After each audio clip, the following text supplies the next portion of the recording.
Quería, antes que nada, agradecer el esfuerzo que ha hecho la Escuela Universitaria de Trabajo Social y especialmente a las profesoras Idoia Martín e Irantxu Mendía por en tan poco tiempo y respondiendo también a todo lo que le hemos planteado y a todas las propuestas que le hemos hecho, pues han conseguido ayudarnos y echarnos la mano en la organización de este evento. Es muy importante para la UMAL este seminario, porque es la primera vez que venimos a Gasteiz y más así a la universidad, ¿no? Y más con la Escuela de Trabajo Social. Pensamos que este era un espacio importante para traer una temática tan contra la vida misma, como dirá María Eugenia a continuación, ¿no? Como es el poder y la impunidad que tienen las empresas transnacionales en la actualidad y como principales causantes de la crisis civilizatoria, ¿no? Entonces, pues bueno, el seminario este está pensado como una tercera pata. Las dos anteriores patas han sido en Donosti y en Bilbao, donde hemos trabajado más todos los impactos y consecuencias del poder de las empresas transnacionales. Y aquí queríamos traer un poco de luz, un poco de alternativas, ¿no? Y entonces, por esa era la idea de titularlo como Resistencias y propuestas de cambio. Nuestra intención en el seminario es que tenga una primera parte más teórica, que vendría de la mano de María Eugenia, y luego que tenga otra parte más práctica, ¿no? Y esa parte práctica viene de la mano de las luchas que actualmente más encontramos o más cercanas tenemos en Euskal Herria. Y la primera sería la campaña contra el TTIP y la segunda la del fracking, ¿no? Bueno, como también decía en euskera, os hemos entregado a la entrada una carpeta. En la carpeta vais a encontrar el tríptico, información de las ponentes y un poco de material así para que vayáis leyéndolo. Y luego también una evaluación. Esa evaluación nos gustaría que la rellenarais y al salir pues o nos la entregáis o la dejáis en la misma mesa para que podamos en un futuro pues mejorar todo lo que no haya salido tan bien o lo que salga, lo que se pueda mejorar, ¿no? Y ahora ya sin más paso a la presentación de María Eugenia. María Eugenia, bueno, ahí también en el dossier mismo viene un poco de información sobre quién es María Eugenia y a qué más cositas se dedica. Yo voy a hacer una pequeña presentación. María Eugenia fue profesora titular de Filosofía del Derecho en el 2000, también es doctora en Derecho por la Universidad Carlos III de Madrid, donde actualmente trabaja. Trabaja en la dirección de varias cátedras y como también profesora.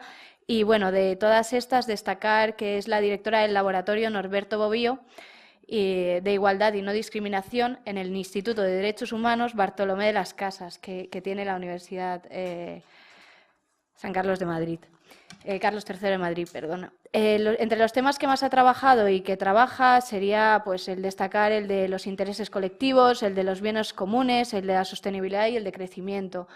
Considero también como exalumna de Derecho que es importante que gente como María Eugenia esté en la universidad, ¿no? También dando una perspectiva más crítica y además en un ambiente como es el de Derecho. Así que bueno, yo supongo que tendrá muchas cosas importantes que decirnos y que va a ser un placer, ¿no? Contar con su ponencia. Sin más, pues empezamos. Bueno, pues muchísimas gracias por esta invitación. La verdad es que para mí es un honor venir al País Vasco. Siempre que vengo me llevo, bueno, pues una experiencia fantástica y muy buen recuerdo, no solamente por lo bien que se come y se bebe y por la buena gente que encuentro, sino porque en general creo que el nivel tanto de investigadores como de docentes pues es un nivel muy alto y en general los debates suelen ser muy interesantes, ¿no?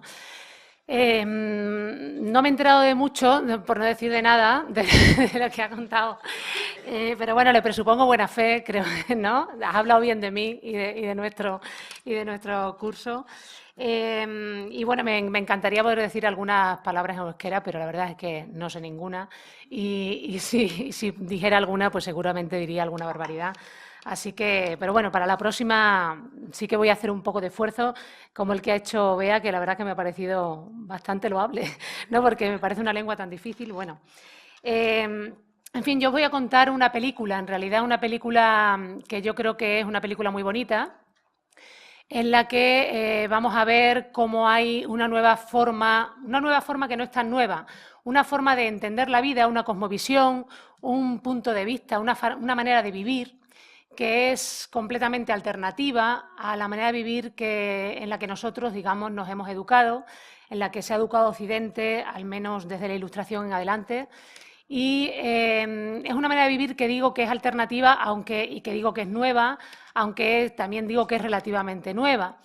Porque aunque ahora se le llama buen vivir o vivir bien y se conecta, digamos, este modelo con los pueblos indígenas, con el indigenismo o con determinados lugares en el mundo, como puede ser Ecuador o Bolivia, esto conecta con algunas tradiciones que también han existido en Europa y existen y que han recogido muchos movimientos sociales, sobre todo los que en los años 60 se llamaban nuevos movimientos sociales, como puede ser algunas olas del feminismo, sobre todo el feminismo cultural y, por supuesto, el ecologismo, pero también con el movimiento antiglobalización y otros, y también incluso se conecta anteriormente con algunas tradiciones procedentes del marxismo, o incluso podríamos hablar del concepto de felicidad aristotélico, y digamos que hay que es bueno, pues imaginaos, bueno, muy anterior, ¿no? Es decir, que es una tradición que hoy, digamos, se ha plasmado en ese lugar del mundo, en ese contexto, en esa coyuntura, pero que es una tradición que, aunque ha estado postergada, un poco marginada en lo que ha sido la tradición europea, sin embargo, se puede decir que su hilo ha estado ahí, que ha estado latiendo y que de alguna forma es recuperable.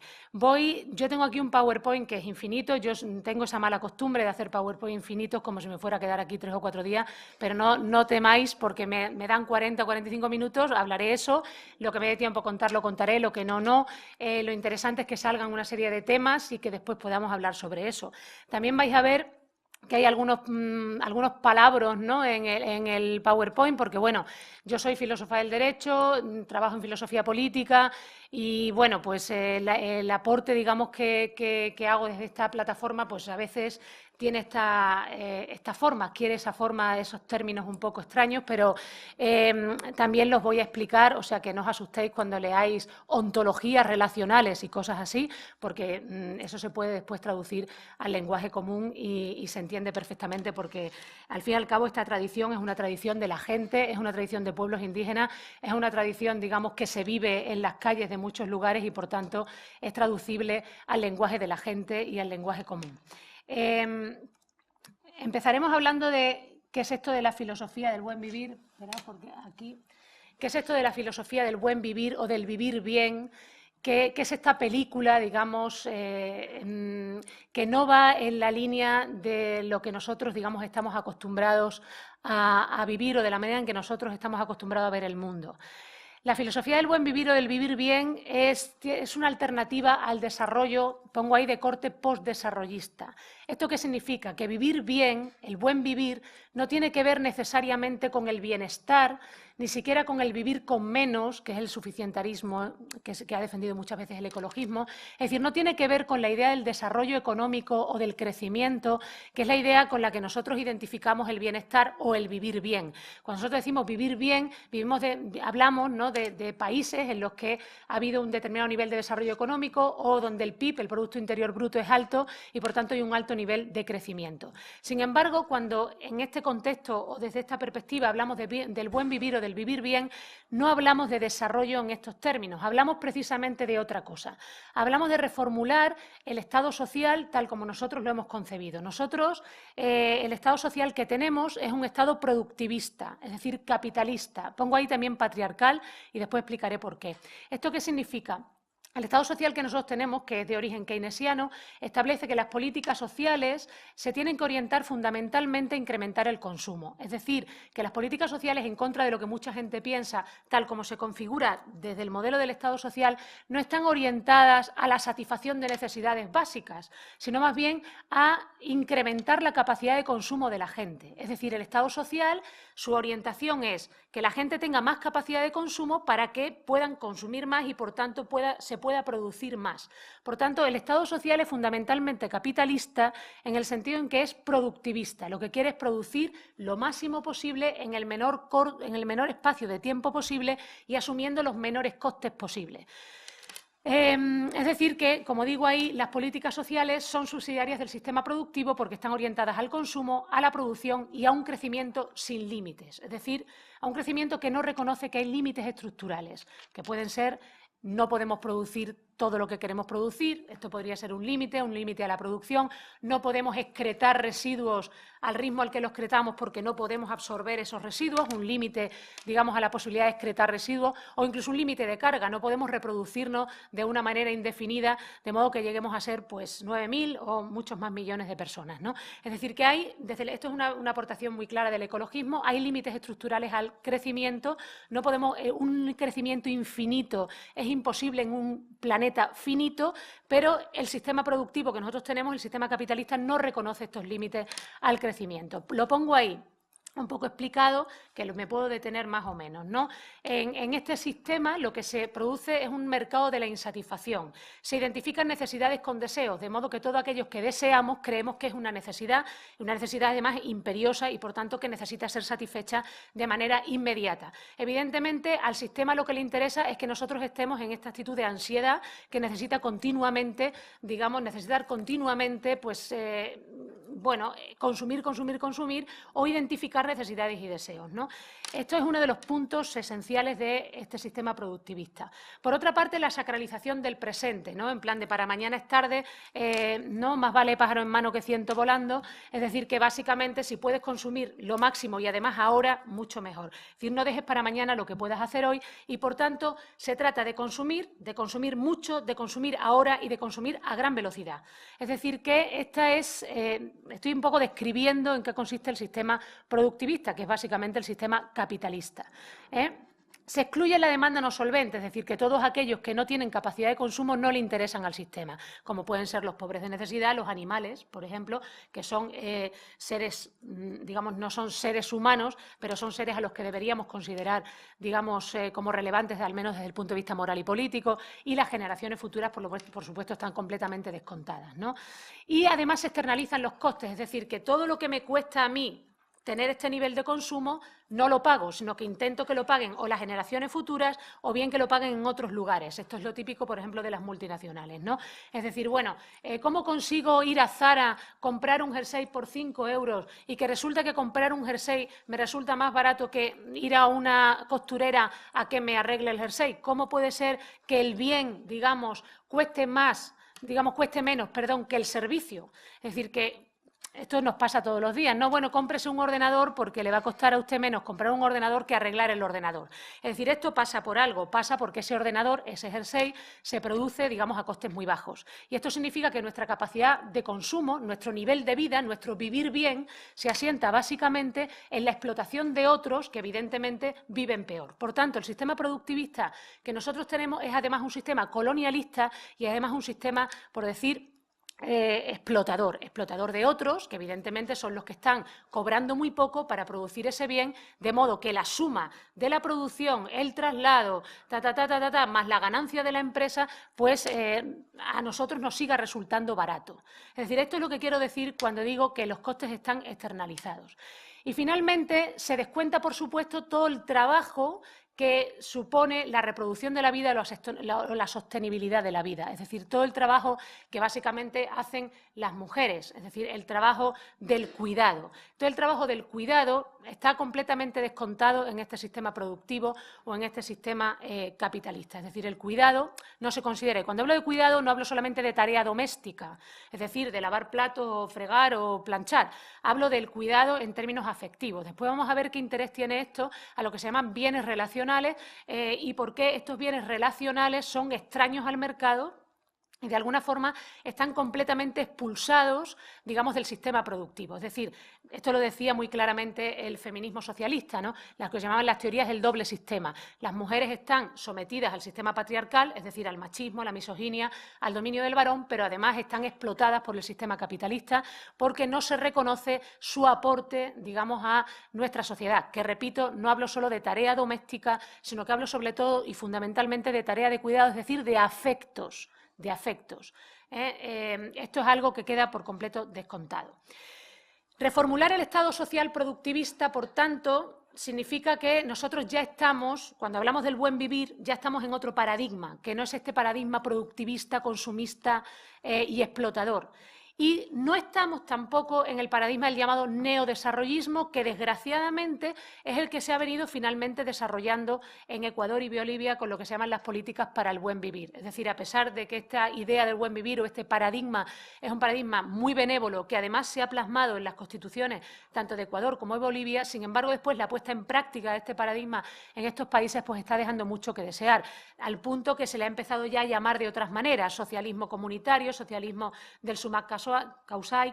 Es decir, ya se le está llamando de otra manera porque básicamente lo que hay es finalmente una apuesta también por el extractivismo y, por tanto, también por el productivismo. Y, por tanto, en la práctica este paradigma pues, no está resultando ser tan satisfactorio, lo cual no significa que no sea un paradigma deseable, que no sea un paradigma posible y que no sea un paradigma muy real, que ya se vive y que se está viviendo desde tiempo inmemorial en muchísimas comunidades. Es decir, que el hecho de que haya instituciones o estados o gobiernos que, aun a sabiendas de la existencia de este paradigma, incluso en culturas donde este paradigma tiene muchísimo predicamento, no lo pongan en la práctica, no significa que este paradigma no sea de posible realización. Esto es una cosa importante porque es la distinción entre las utopías válidas y las utopías inválidas. Todos podemos pensar que esto es una utopía y es legítimo pensarlo, pero hay utopías. Para empezar, no se puede vivir sin utopías. La utopía del libre mercado es también una utopía y fíjate cómo funciona. Es decir, que siempre hay una utopía. La cuestión es si las utopías son buenas o malas, o sea, son utopías o distopías. Yo creo que esta es una utopía buena y, por tanto, hay que apostar por ella. Y también la cuestión, como decía antes, si las utopías son válidas o inválidas, es decir, si son completamente imposibles o si son posibles siempre y cuando creamos en ellas y estemos dispuestas a ponerlas en marcha. Yo creo que la utopía del buen vivir es una utopía válida y, por tanto, es una utopía posible, aunque, repito, en la práctica no está resultando ser, la práctica no está resultando ser tan halagüeña, ¿no? Hay otro punto en lo que se refiere a la filosofía del buen vivir, que es la idea del postcrecimiento. Es decir, nosotros el modelo en el que estamos cuando hablamos del buen vivir ya no es el modelo, como he dicho antes, del productivismo y el crecimiento. Es un modelo postdesarrollista o de postcrecimiento, que básicamente supone el decrecimiento. Pongo ahí desmaterialización, desmercantilización, descentralización. Supone básicamente decrecer. Antes el ecologismo hablaba de crecimiento, de desarrollo sostenible. Después hablaba de crecimiento cero y hoy habla ya simplemente de decrecer. Es decir, de alguna forma volver, en cierto modo, a desmercantilizar, sacar del mercado ciertas cosas, digamos, que nunca debieron estar ahí o que ya no pueden estar ahí. Hablo también de descentralización en la producción y en el consumo, pero de eso ya hablaré más tarde. ¿Cuáles son los principios básicos del buen vivir? Es decir, teniendo este paradigma como punto de partida, ¿cuáles son los principios básicos? Diríamos, una economía social y solidaria, que es básicamente redistribuir la riqueza. Redistribuir la riqueza es algo muy importante. Y no es algo, es verdad que oímos siempre este rum de, bueno, las políticas redistributivas, redistribuir la riqueza. Pero si uno se toma en serio lo de redistribuir la riqueza, hay una consecuencia muy importante que nos afectaría muy directamente, que incluso llevaría, por ejemplo, a la necesidad de reformar nuestro texto constitucional. Esta no es la única posibilidad de reformar nuestro texto constitucional, que necesita un buen vapuleo, pero vamos, no solamente por esta razón. Pero bueno, esta es una de las razones, que es la propia idea de la propiedad privada. Nosotros, si hablamos de redistribución seriamente, tendríamos que pensar que la propiedad es un concepto político y no prepolítico. Es decir, que la propiedad privada existe porque nosotros hemos querido que existiera. Pero la propiedad originalmente, como decía Rousseau, es de la comunidad. Y después es la comunidad la que decide qué grado de propiedad privada debe o no debe existir.